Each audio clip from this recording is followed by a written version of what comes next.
Ya elah mas, uang segitu doang. Buat nongkrong aku aja juga udah habis. Kan memang gaji aku memang segitu, ya kan kita bisa irit-irit. Makanya kamu tuh usaha dong mas. Kalau kayak gini-gini terus kan aku jadi capek mas. Ngasih uang belanja aja pas-pasan. Gimana mau beliin aku mobil? Ya memang keadaan kita tuh kayak gini ya, kita harus terima. Udah. Aku capek tau. Capek, oke. Ini aku pergi. Pergi aja kamu sana, gak usah pulang. Aku tuh lebih stres daripada kamu. Kamu tuh banyak maunya. Aku stres hidup miskin, aku stres punya suami kayak kamu mas. Aku tuh udah gak tahan. Udah ya. Biarin semua orang tahu kalau aku punya suami gak berguna kayak kamu. Dasar kamu laki-laki gak mampu kamu ya, bisa cuma marah-marah doang. Emang keluarga kamu tuh gak mampu, emang keluarga kamu miskin. Kamu mau ngelak? Iya. Kamu tuh udah keterlaluan nih, Vin.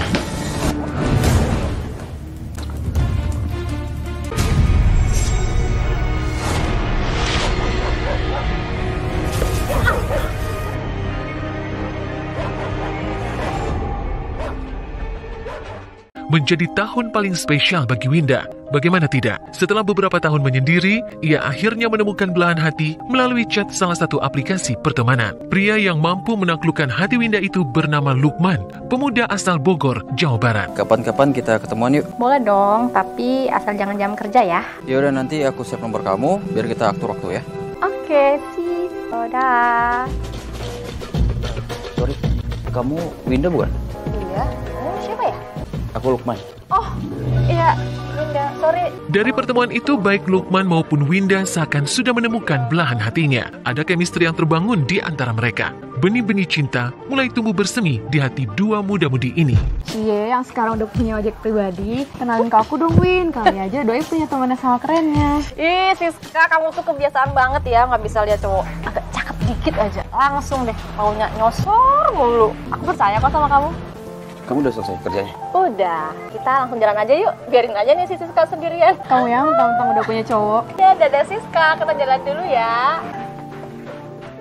Kamu mau ngomongin apa sih, Yang? Kok sampai aku dibawa ke taman kayak gini? Setelah beberapa tahun menjalin hubungan dan merasa ada kecocokan, keduanya akhirnya sepakat membangun komitmen untuk segera berlabuh ke pelaminan. Sebenarnya aku pengen ngomong serius sama kamu, tapi aku takut kamu nolak aku. Kok kamu takut ditolak sih? Ngomong aja belum udah takut ditolak. Kamu ngomong apa? Ayo ngomong. Ih, aku penasaran nih. Sebenarnya aku pengen melamar kamu. Aku tuh serius sama kamu.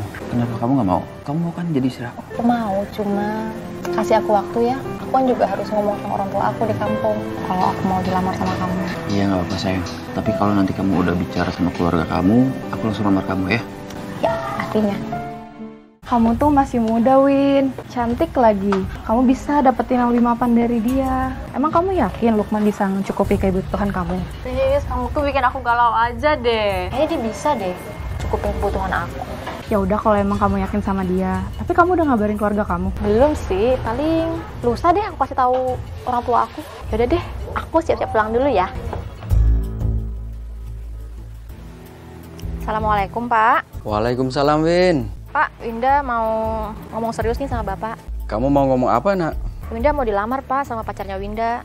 Menurut Bapak gimana? Kamu yakin mau nikah? Tapi ingat ya, Bapak nggak mau kamu nikah Untuk main-mainan aja. Enggak kok, Pak. Winda udah mantep. Ya, kalau memang kamu udah serius, dan memang kalau itu sudah pilihan kamu, Bapak dan Ibu juga ya cuma bisa merestui aja. Ya udah gitu aja ya, Pak. Assalamualaikum. Waalaikumsalam. Merasa mendapat restu dan dukungan dari orang tua, Winda langsung mengabari Lukman. Orang tua aku setuju kalau kamu nikah sama aku. Serius? Serius. Jadi orang tua kamu setuju sama aku? Tapi kamu mau kan nikah sama aku? Iya mau dong. Tapi kamu kapan lamar aku ke rumah orang tua aku? Segera, sayang. Oh, Lukman ya? Pacar kamu tuh? Iya, Kak. Oh, ya, duduk. Nak, tolong ambilkan minum. Udah, nggak apa-apa, Mas. Ya, buatin dulu ya. Nah, Lukman kerja di mana? saya kerja di daerah Kerawang. Ngomong-ngomong, serius mau nikah sama anak Bapak? Ya saya serius Pak, makanya saya datang ke sini itu karena saya ingin melamar anak Bapak. Winda sudah cerita, saya sih pada prinsipnya oke-oke aja. Tapi apa anak Lukman sudah berpikir baik-baik? Karena anak Bapak dari kecil bandel. Meski ayah Winda sempat mewanti-wanti agar Lukman memikirkan tabiat calon istrinya yang dikenal nakal dan agak tomboy, tapi kadung sudah cinta, Lukman pun tetap kukuh pada pendiriannya untuk menikahi Winda. Iya Pak, saya ngerti kok. Mungkin Winda waktu itu dia masih labil, masih kekanak-kanakan, tapi insya Allah saya akan bikin Winda jauh lebih baik lagi. Kalau kamu udah siap, Bapak merestui aja. Alhamdulillah. Silakan. Nah, Lukman udah menyampaikan apa keinginan dia datang ke sini. Jadi begini, Bapak cuma mau titip pesan buat kamu, Nak Lukman, harus bisa membimbing Winda sebagai calon istri kamu di jalan yang benar. Itu yang paling utama. Dan buat kamu, Winda, kamu itu seorang istri. Kamu harus mengikuti keinginan suami kamu. Kamu tidak boleh mengukur kemampuan dari suami kamu. Pada intinya, kalian berdua itu harus saling mengalah. Alhamdulillah, wassalatu wassalamu ala rasulillah. Setelah mendapat restu dari kedua orang tua, Winda dan Lukman akhirnya mengikrarkan janji suci di hadapan penghulu. Alhamdulillah, bagaimana Pak? Sakit? Alhamdulillah. Mulanya tak ada yang aneh dari pernikahan dua sejoli ini. Pasca menikah, Winda dan Lukman menghabiskan bulan madu di kota kelahiran Lukman, Bogor. Keduanya pun larut dalam rekahnya cinta. Win, kamu nggak masak? Tapi sayang, kemesraan itu tidak berlangsung lama. 3 bulan menikah dan tinggal di kontrakan, Lukman mulai kewalahan dengan gaya hidup sang istri. Masak pakai apa, Mas? Duit aja pas-pasan. Kemarin aku udah kasih gaji bulanan aku ke kamu. Ya elah, Mas, uang segitu doang. Buat nongkrong aku aja juga udah habis. Kan kita bisa irit-irit. Makanya, nggak usah banyak nuntut ini itu. Ngasih uang belanja aja pas-pasan. Gimana mau beliin aku mobil? Kok kamu ngomongnya gitu sih? Tolong deh, kamu tuh kayak kamu jangan sosok kaya deh. Wajar dong aku pengen kayak orang-orang. Makanya kamu tuh usaha dong, Mas. Kalau kayak gini-gini terus kan aku jadi capek, Mas. Lagian siapa sih yang nggak mau hidup enak? Keadaan kita tuh kayak gini ya, kita harus terima. Udah. Aku capek tau. Kamu kalau mau makan, kamu beli di warteg aja deh. Nggak usah gangguin aku, lebih santai.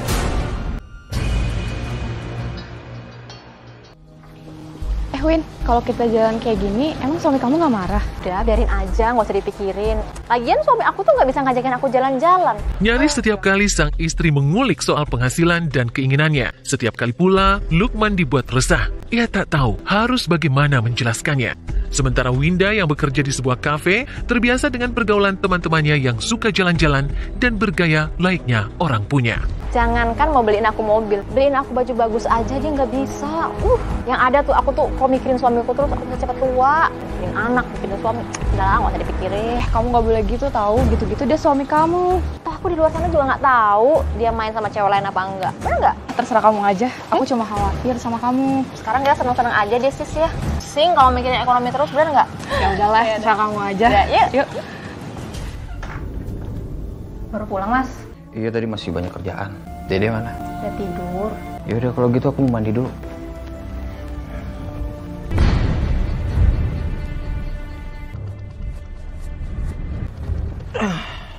Pantes ya, sekarang kamu sering pulang larut malam, bahkan kadang-kadang nggak pulang. Iya, emang kenapa? Ini ada chat mesra banget.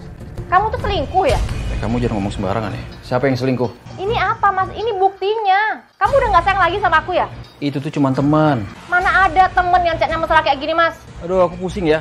Kalaupun aku nggak pulang ke sini, pasti aku ke rumah orang tua aku. Lagian juga aku di sini ngapain? Dengar ocehan kamu ya, minta ini, minta itu. Wajar dong. Aku ini kan istrinya kamu kan. Lagian kalau bukan sama kamu sebagai suami aku minta sama siapa lagi? Daripada kamu jalannya selingkuh. Kalau kayak gini terus, aku tuh nggak tahan sama kamu. Ini aku pergi. Pergi aja kamu sana. Gak usah pulang. Winda memang belum pernah menangkap basah sang suami berselingkuh, tapi ada banyak tanda-tanda yang diendus Winda soal gejala itu. Makasih ya kamu udah nemenin aku saat aku lagi bete kayak gini. Iya, aku gak keberatan kok dengerin kamu curhat, Mas. Belakangan terungkap, jika saat kesal dengan rengekan sang istri yang menuntut ini itu, Lukman lari ke wanita lain. Meski pada mulanya hanya sebatas curhat dengan temannya, Rani, tapi benih-benih cinta itu justru muncul. Coba kalau aku punya istri kayak kamu, yang sabar, yang bisa terima aku apa adanya, mungkin aku bisa bahagia banget. Hati-hati loh, Mas. Ntar kamu jatuh cinta lagi sama aku. Aku memang udah jatuh cinta sama kamu. Halo, Mas. Kenapa? Kamu lagi di mana? Kamu pasti lagi main gila ya? Kamu jangan nuduh sembarangan sama aku. Aku tuh lagi di jalan habis pulang kerja. Alasan aja kamu. Cepet buruan pulang. Iya. Siapa, Mas? Biasa istirahat kayak gini nih. Capek. Dari mana kamu? Nggak pulang-pulang. Suami macam apaan kamu? Aku tuh habis dari tempat orang tua aku. Kenapa nggak boleh? Oh, jadi gitu. Jadi kamu lebih mentingin orang tua kamu dibandingin keluarga kita?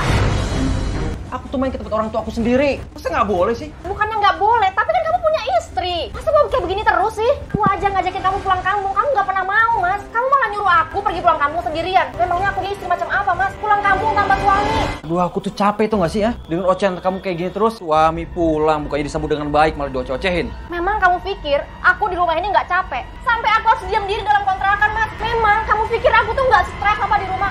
Aku tuh lebih stres daripada kamu. Kamu tuh banyak maunya. Aku stres hidup miskin, aku stres punya suami kayak kamu, Mas. Aku tuh udah nggak tahan. Udah ya. Kayak mulu, pusing kepala aku. Biarin semua orang tahu kalau aku punya suami nggak berguna kayak kamu. Jadi apa kamu? Nggak. Hari demi hari terus diwarnai cekcok. Lukman bahkan sering menghilang tanpa kabar setelah ribut dengan istrinya. Dalam lirik batin, Winda pun kerap menulis keluh kesahnya melalui tulisan. Ia ingin pergi jauh dari hidup sang suami. Ia sudah tak tahan dengan kondisi hidup seperti itu. Gimana kamu sama istri kamu? Semuanya makin kacau orang. Aku tuh sama dia ribut terus. Apalagi dia tuh sekarang udah banyak minta macam-macam sama aku. Dari dulu tuh memang kita udah gak ada kecocokan. Cuman akunya aja maksain diri. Terus gimana? Kok digantung gitu sih? Iya sih, sebenarnya aku tuh bingung. Masalahnya di sini tuh aku udah punya anak dan aku kasihan sama anak aku. Tapi kan gak bisa kayak gitu juga, Mas. Aku juga gak mau dijudge sebagai penghancur rumah tangga orang. Iya, aku ngerti perasaan kamu. Cuman masalahnya aku tuh butuh waktu. Aku juga udah mulai gak bahagia sama dia. Apalagi dia sekarang udah minta mobil lah sama aku. Itu kan di luar kemampuan aku. Ya, kamu obrolin aja gimana baiknya. Semua keputusan itu di kamu kok. Kasih ya, Ran ya. Kamu udah ngertiin aku selama ini. Yaudah, kalau gitu kita kesana yuk. Aku udah gak tahan lagi hidup sama suami aku. Sementara di tengah resah yang berkecamuk, Winda pun menumpahkan isi hatinya ke sahabat dekatnya Siska. Kayaknya dia tuh lebih sayang sama keluarganya daripada sama aku, sama anakku. Belum lagi, kayaknya dia juga selingkuh deh, Sis. Ah, masa itu perasaan kamu aja kali? Enggak, ini bukan perasaanku aja. Kelakuannya tuh semakin hari semakin menjadi-jadi, Sis. Kerjaannya marah-marah, jarang pulang. Aku tuh udah gak tahan lagi sama dia. Terus kamu mau gimana sekarang? Aku kayaknya pengen pisah aja deh, Sis. Aku udah gak tahan. Aku pikir ini jalan yang terbaik. Beneran? Kamu nggak mikirin anak-anak? Sebenarnya sih kasihan, cuma daripada kayak gini terus, aku cekcok terus. Aku tuh capek, Sis. Aku tuh lelah. Ya udah, kalau emang itu terbaik buat kamu. Iya sih. Udah, kamu jangan nangis. Nanti juga ada kok jalan keluarnya. Win, lu malah masih keluyuran. Tanya apa sih kamu tuh? Dak.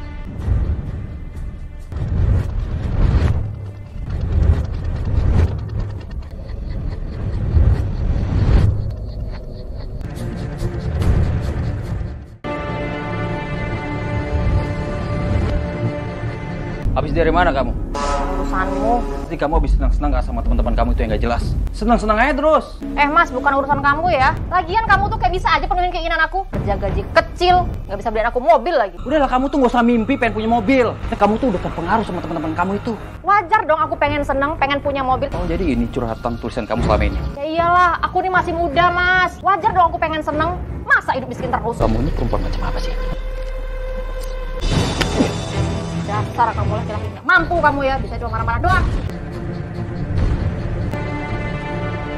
Bu, Man, apa kabar kamu? alhamdulillah baik, Bu. Kok kamu bengep begini, Man? Emangnya kamu habis diapain? Gak apa-apa, Bu. Ini Lukman habis jatuh dari motor. Kok bisa sih kamu jatuh dari motor? Makanya, kamu itu kalau bawa motor harus hati-hati. Iya, Bu. Oh ya, bagaimana kabar istri kamu? Kok jarang kamu bawa ke sini sih? Iya, Bu. Nanti kapan-kapan aku ajak ke sini ya. Mudah-mudahan sih kalian baik-baik aja ya. Iya, Bu. Terpulang, Mas. Iya. Apa ya? Meski kerap terlibat cekcok, namun Lukman selalu berusaha menutupi aib keluarganya di hadapan orang tua. Tapi amarah yang tersimpan itu rupanya kian memuncak. Kapan kamu kredit mobil? Kamu bisa nggak sih nggak usah ngomongin mobil lagi? Daripada kamu kredit mobil, lebih baik kita kredit rumah. Buat masa depan, emangnya kamu mau ngontrak terus kayak gini? Lagi mobil juga kan nggak terlalu penting. Kalau misalnya kamu pengen jalan-jalannya, kita tinggal rental. Bisa kan? Nggak enak lah, Mas. Kalau bukan punya sendiri mah nggak bebas. Bilang aja kamu kere. Bilang aja kamu pengen gaya-gayaan. Ya iya dong. Kapan lagi coba? Istighfar. Bilang aja kamu tuh nggak sanggup beliin aku mobil. Udah kamunya kere, keluarga kamu miskin pula. Aduh. Kamu boleh hina aku, tapi kamu jangan pernah hina keluarga aku. Itu mah kenyataannya, Mas. Emang keluarga kamu tuh nggak mampu, emang keluarga kamu miskin. Kamu mau ngelak? Iya. Kamu tuh bener-bener terlalu nih, Win.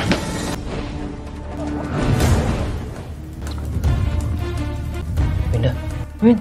Saat Winda tak lagi bernafas, Lukman panik. Ia bingung harus diapakan mayat istrinya itu.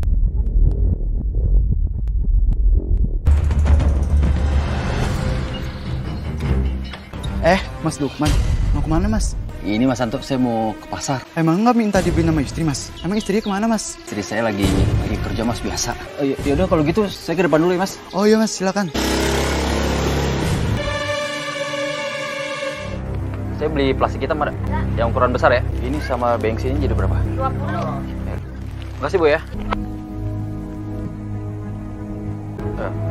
Bang.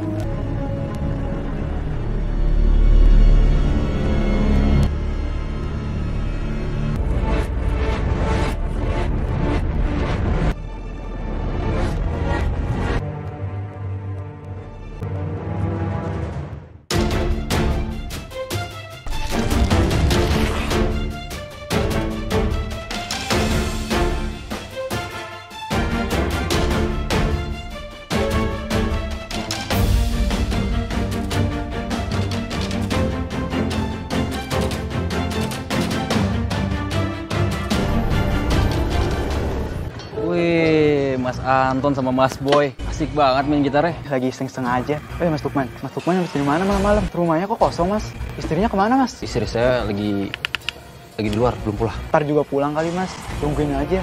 Ya sih, sebenarnya juga saya udah risih sih sama istri saya. Kalau gitu saya ke dalam dulu ya. Yuk, mari Mas Anton. Mas siapa ya? Lupa namanya. Udah. Ia pun berusaha mencari akal dengan melaporkan ke pihak berwajib. Dari semalam istri saya itu nggak pulang, Pak. Saya coba telepon nomor handphonenya tapi nggak aktif. Terus saya juga coba telepon teman-temannya tapi mereka nggak ada yang tahu istri saya di mana. Silakan sebutkan ciri-ciri dan foto-foto istri Anda. Istri saya itu seorang SPG, Pak. Ciri-cirinya itu di kulitnya putih, tingginya sekitar 165. Laporan Anda kami terima. Terima kasih ya, Pak. Sama-sama, Pak. Kalau gitu saya, Pak. Sejak Lukman melaporkan kehilangan sang istri, pihak kepolisian terus berburu hingga tibalah penemuan mayat itu terjadi. Bungkusan apaan tuh? Kok bau busuk?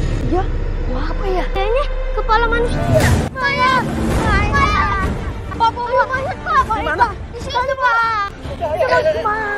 Sini, Pak. Bukan.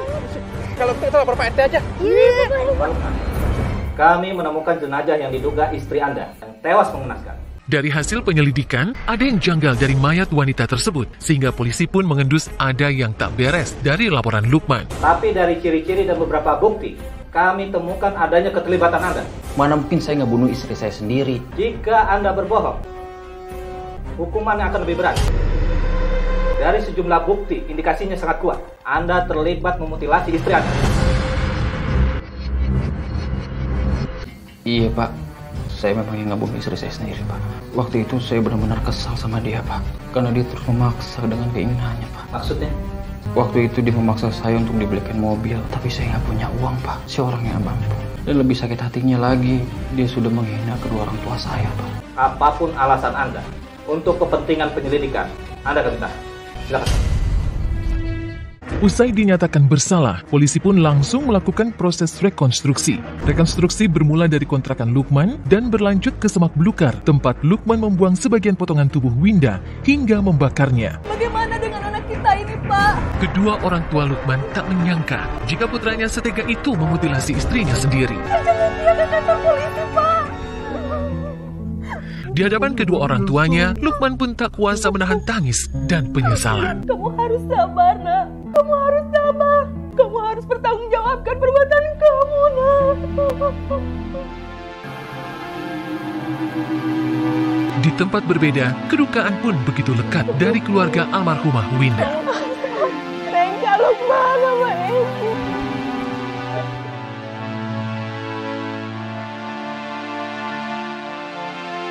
Jauh sebelumnya, orang tua Winda begitu bangga memiliki calon menantu yang kalem dan religius. Melihat itu semua, kedua orang tua Winda berharap penuh jika Lukman mampu membawa putri kesayangannya yang dinilai tomboy itu mengubah sifat dan penampilannya.